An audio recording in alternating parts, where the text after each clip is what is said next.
Chapter 22. Classes of Concepts. In the preceding chapter we have seen the process of conception, of the forming of concepts. The idea of a general class of things or qualities is a concept. Each concept contains the qualities which are common to all the individuals composing the class, but not those qualities which pertain only to the minor classes or the individuals. For instance, the concept of bird will necessarily include the common qualities of warm-bloodedness, featheredness, wingedness, oviparousness, and vertebrateness, but it will not include colour, special shape, size, or special features or characteristics of the subfamilies or individuals composing the great class. The class comprises the individuals and subclasses composing it. The concept includes the general and common qualities which all in the class possess. A percept is the mental image of a particular thing. A concept is the mental idea of the general qualities of a class of things. A percept arises from the perception of a sensation. A concept is a purely mental, abstract creation whose only existence is in the world of ideas, and which has no corresponding individual object in the world of sense. There are two general classes of concepts, namely, 1. Concrete concepts, in which the common qualities of a class of things are combined into one conceptual idea, such as bird, of which we have spoken. 2. Abstract concepts, in which is combined the idea of some quality common to a number of things, such as sweetness or redness. Jevons's well-known rule for terms is an aid in remembering this classification. A concrete term is the name of a thing. An abstract term is the name of a quality of a thing. It is a peculiar fact and rule of concrete concepts that 1. The larger the class of things embraced in a concept, the smaller are its general qualities, and 2. The larger the number of general qualities included in a concept, the smaller the number of individuals embraced by it. For instance, the term bird embraces a great number of individuals, all the birds that are in existence, in fact, but it has but few general qualities, as we have seen. On the contrary, the concept stork has a much larger number of general qualities, but embraces far fewer individuals. Finally, the individual is reached, and we find that it has more qualities than any class can have, but it is composed of the smallest possible number of individuals, 1. The secret is this: no two individuals can have as many qualities in common as each has individually, unless they are precisely alike, which is impossible in nature. Imperfect concepts. It is said that, outside of strictly scientific definitions, very few persons agree in their concepts of the same thing. Each has his or her own concept of the particular thing which he or she expresses by the same term. A number of persons asked to define a common term, like love, religion, faith, belief, etc., will give such a variety of answers as to cause wonderment. As Green says, "My idea or image is mine alone, the reward of careless observation if imperfect, of attentive, careful, and varied observation if correct. Between mine and yours a great gulf is fixed. No man can pass from mine to yours, or from yours to mine. Neither in any proper sense of the term can mine be conveyed to you. Words do not convey thoughts. They are not vehicles of thoughts in any true sense of that term. A word is simply a common symbol which each associates with his own idea or image." The reason of the difference in the concepts of several persons is that very few of our concepts are nearly perfect. The majority of them are quite imperfect and incomplete. Jevons gives us an idea of this in his remarks on classification. Things may seem to be very like each other which are not so. Whales, porpoises, seals, and several other animals live in the sea exactly like a fish. They have a similar shape, and are usually classed among fish. people are said to go whale fishing. But these animals are not really fish at all, but are much more like dogs and horses and other quadrupeds than they are like fish. They cannot live entirely under water and breathe the air contained in the water like fish, but they have to come to the surface at intervals to take breath. Similarly, we must not class bats with birds because they fly about, although they have what would be called wings. These wings are not like those of birds, and in truth, bats are much more like rats and mice than they are like birds. Botanists used at one time to classify plants according to their size as trees, shrubs, or herbs, but we now know that a great tree is often more similar in character to a tiny herb than it is to other great trees. A daisy has very little resemblance to the great Scotch thistle, yet the botanist regards them as very similar. The lofty growing bamboo is a kind of grass, and the sugar cane also belongs to the same class with wheat and oats. It is a matter of importance that clear concepts should be formed regarding at least the familiar things of life. The list of clear concepts should be added to from time to time by study, investigation, and examination. The dictionary should be consulted frequently, and a term studied until one has a clear meaning of the concept the term seeks to express. A good encyclopedia, not necessarily an expensive one, in these days of cheap editions, will also prove very useful in this respect.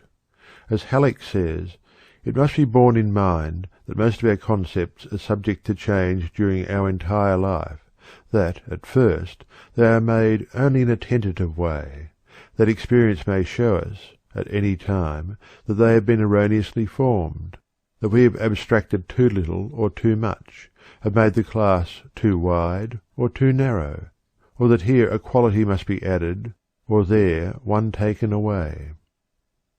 It is a good practice to make a memorandum of anything of which you may hear, but of which you know nothing, and then later to make a brief but thorough investigation of that thing by means of the dictionary and encyclopedia, and of whatever good works may be obtained on the subject, not leaving it until you feel that you have obtained at least a clear idea of what the thing really means.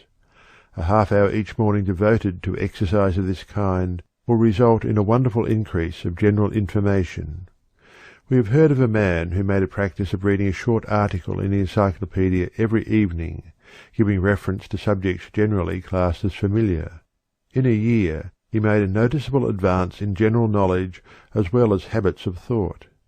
In 5 years he was looked upon by his associates as a man of a remarkably large field of general information, and of more than ordinary intelligence, which verdict was a just one. As a rule, we waste far more time on worthless fiction than we are willing to devote to a little self-improvement of this kind. We shrink at the idea of a general course of instructive reading, little realizing that we can take our study in small instalments and at a very little cost in time or labour. Our concepts form the material which our intellect uses in its reasoning processes. No matter how good a reasoner one may be, unless he has a good supply of general information about the things of which he is reasoning, he will not make much real headway. We must begin at the bottom and build a firm foundation upon which the intellectual structure may be erected. This foundation is composed of facts. These facts are represented by our clear and correct concepts. End of chapter 22. Chapter 23. Judgments.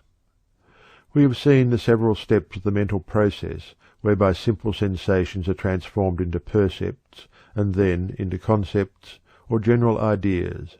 The formation of the concept is considered as the first great step in thinking. The second great step in thinking is that of the formation of the judgment.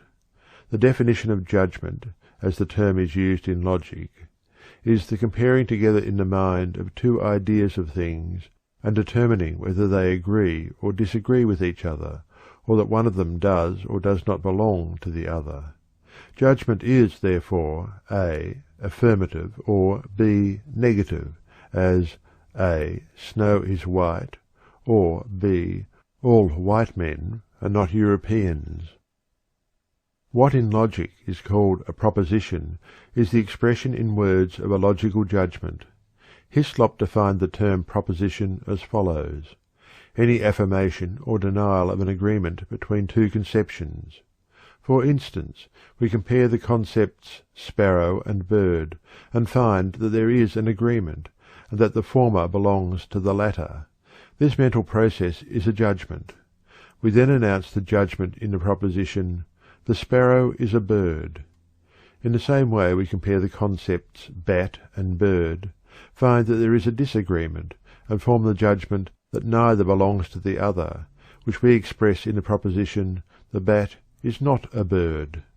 Or we may form the judgment that sweetness is a quality of sugar, which we express in the proposition, "Sugar is sweet." Likewise we may form the judgment which results in the proposition, "Vinegar is not sweet."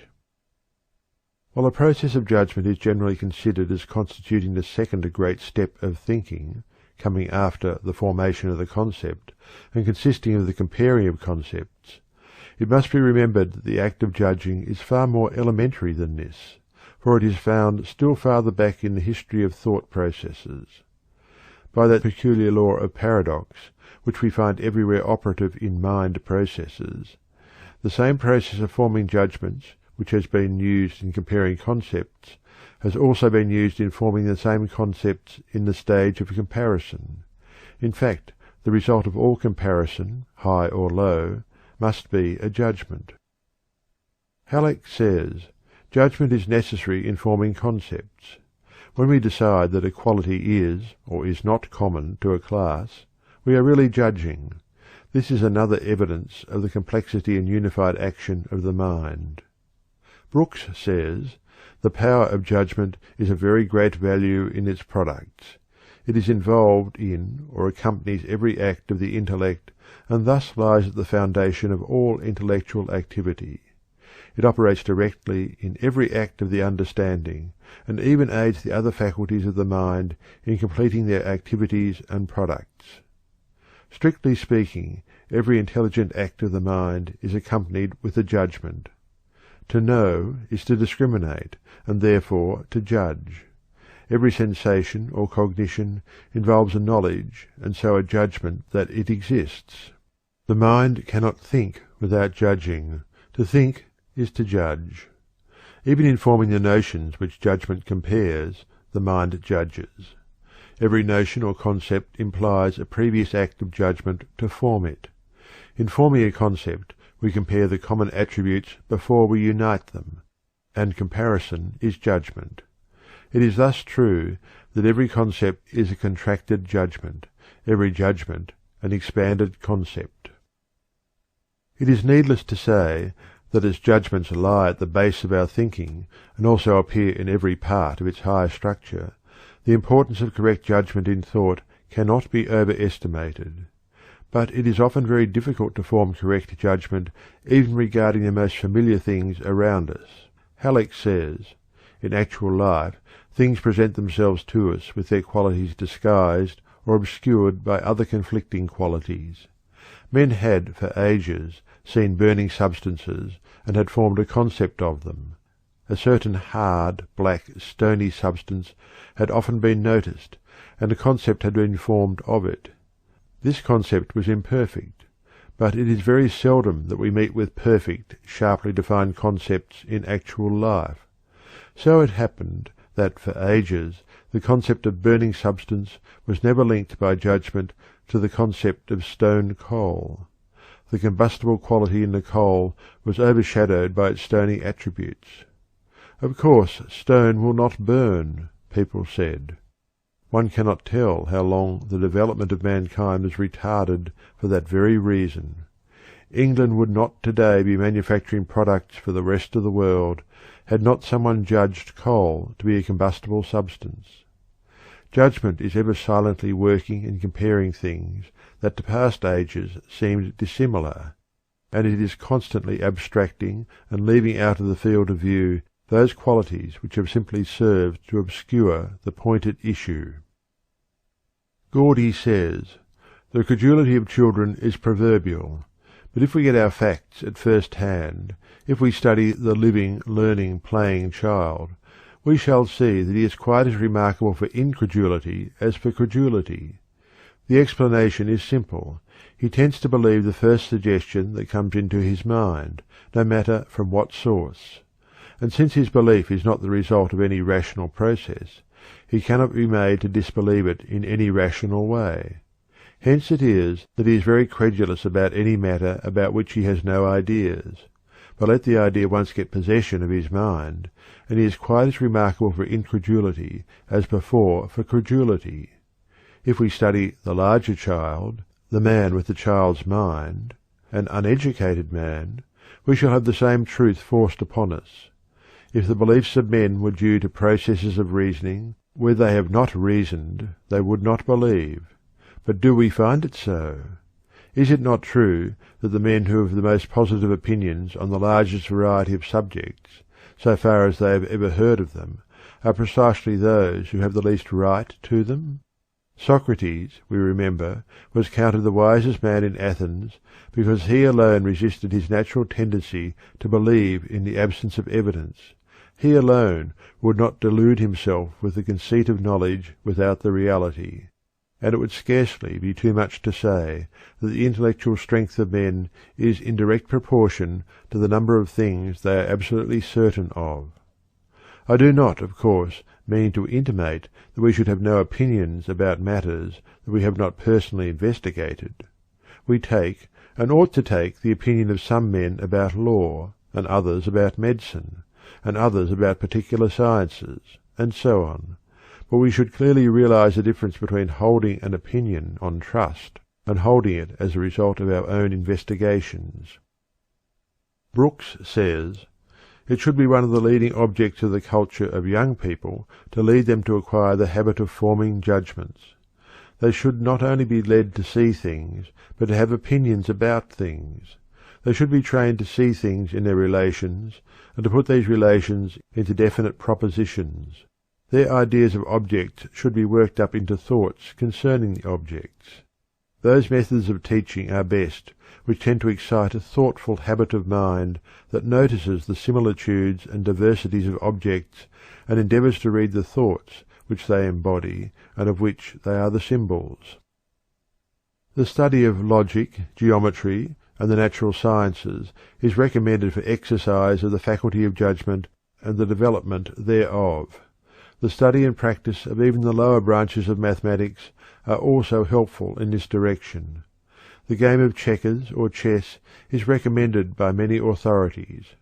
Some have advocated the practice of solving enigmas, problems, rebuses, etc., as giving exercise to this faculty of the mind. The cultivation of the why attitude of mind, and the answering of one's own mental questions, is also helpful, if not carried to excess. Doubting Thomas is not always a term of reproach in these days of scientific habits of thought, and the man from Missouri has many warm admirers. End of chapter 23.